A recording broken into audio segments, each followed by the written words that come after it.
Well, all I can say that the Supreme Court has said its decision eh. So, and we're expecting na talaga maibalik po yan. I'm not privy with how it will be returned, but malinaw po yan. Ako, let's look at it in a way na this is a victory for all Filipinos. Because kung ano man ang pondo ng PhilHealth, kaya yung pondo natin. So, hindi na po siya marirealign to other priorities. At least assured tayo na with the Supreme Court decision, yung mga susunod na pagkakataon ay hindi na ho nila pwedeng galawin kasi nakalaan po yan para sa kalusugan ng bawat Pilipino. Everything happens for a reason. Maaring kailangan mangyari yan para once and for all, malaman ng lahat na ang ating mga pondo ay para sa mga Pilipino at ito ay nakalaan para sa pagpapalawig ng mga bagong benepisyo at para masustain ang ating programa. In fact, tumaas na rin po ang kamalayan ng mga kababayan natin because of the pandemic, di ba? Bata, matanda, mayaman, mahirap. Pag nagkasakit ka, talagang higa ka sa banig na karamdaman. Eh nakita natin ang importansya ng pagpapatingin. Di ba? Nagmamahalan na ho ngayon. Because of the Middle East crisis, maaaring magtaas ang puya kung hindi ho matatapos to. And dyan natin makita ang value, mahirap magkasakit, ma-hospital. And dyan na ma-appreciate natin ang laking tulong na financial ng PhilHealth. Pero kung hindi ho natin alam ang ating benepisyo, hindi tayo empowered sa ating benepisyo, baka hindi natin ma-avail ito. Kaya para sa akin po, rest assured, and the management, we have a president right now na alam niya yung ginagawa niya, na may master plan po siya. At lahat po kami ay inspired to give it our best.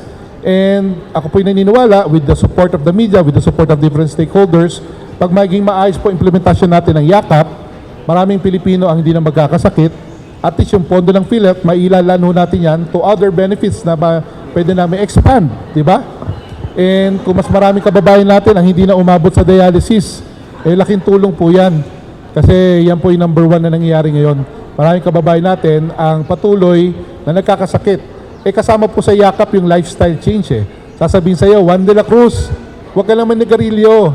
Kahit na covered sa PhilHealth ang chemotherapy at radiation therapy, kahit na covered, yan, huwag na. Kumain ka na ng tama. O kaya, nanay, magpa-check ka na, may bukol ka na.